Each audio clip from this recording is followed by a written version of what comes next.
ये देखिए आज आपका 21 तारीख है, 21 फरवरी है और आज पे भी यहाँ पर धरने पर लोग बैठी हैं। यहाँ पर ये देखिए आशा लोग, आशा वर्कर, हम आपको दिखा रहे हैं। इस वक्त यहाँ पर काफ़ी संख्या में आज भी है, कम से कम 20,000 संख्या से कम नहीं है। और ये लोग लगातार कई दिनों से आपण स्वाभिमानाची संघर्षाची लढाई करतो, पण आपल्यावरती जबाबदारी आहे।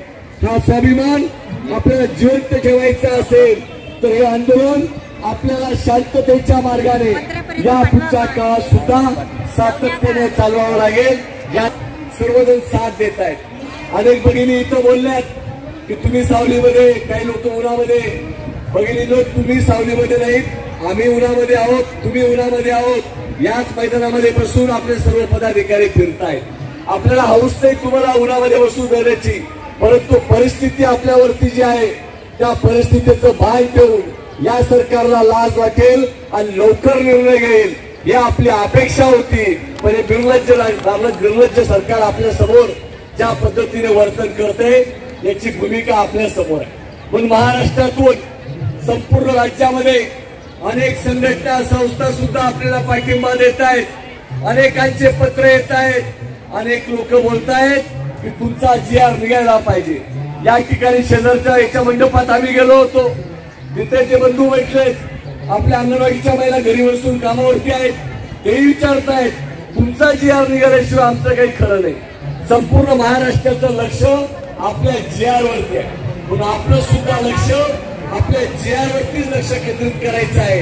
आणि शॉर्टकट आंदोलन करून बघितलं काही मिळतं असा या देशाचा इतिहास आहे। या महाराष्ट्रामध्ये देशामध्ये पाहिले 13 महिने शेतकरी सीमारेषेवर लढले, त्यांना काही पगार वाढून पाहिजे होता का? तर जे सरकारने कायदे केले होते ते लागू न करता त्यांना हमीभावाचा कायदा पाहिजे होता। ते 13 महिने संघर्ष केले। 13 महिन्यामध्ये काय मिळालं? नवीन जे शेतकऱ्यांच्या विरोधातले कायदे झाले होते ते कायदे त्यांनी लागू केले नाहीत, हीच गोष्ट मिळाली।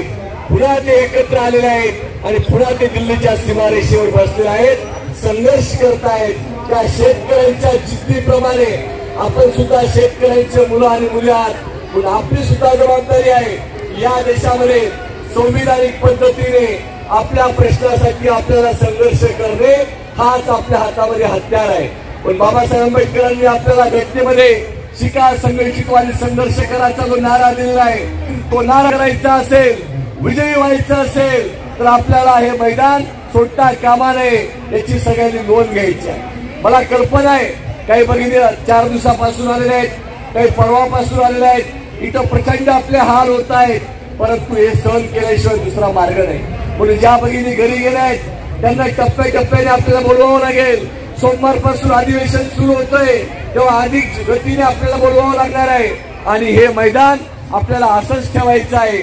म्हणून आपल्या महाराष्ट्राच्या आशा गट प्रवर्तक कृती समितीच्या सर्व संघटनांनी आणि सर्व नेत्यांनी एक मताने निर्णय घेतलेला आहे की शांततेच्या मार्गाने, अहिंसेच्या मार्गाने, योग्य पद्धतीने हे आंदोलन याच मैदानामध्ये आपलं सुरू राहील।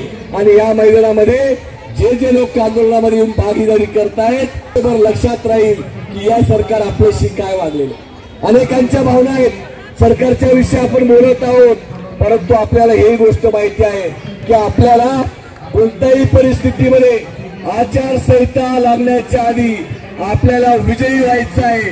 हे स्वप्न आपण उराशी बाळगलेलं आहे, ते पूर्ण करण्यासाठी जे आपल्याला त्याग करावा लागेल तो त्याग आपण या ठिकाणी करू आणि एकजूट आपण सरकारला दाखवून देऊ। ते आपली परीक्षा पाहत आहेत, या परीक्षेमध्ये आशा आणि गटप्रवर्तक कृती समिती 100% विजय होईल असा निर्धार भगिनींनो आपल्याला करायचा आहे। तुम्ही अतिशय लढणारे आहेत, तुम्ही कोरोनाला हरवलेला आहे, आता आपल्याला या सरकारच्या मगरुरीला हरवायचं आहे। या निर्धाराने आपली एकजूट कायम ठेवायची।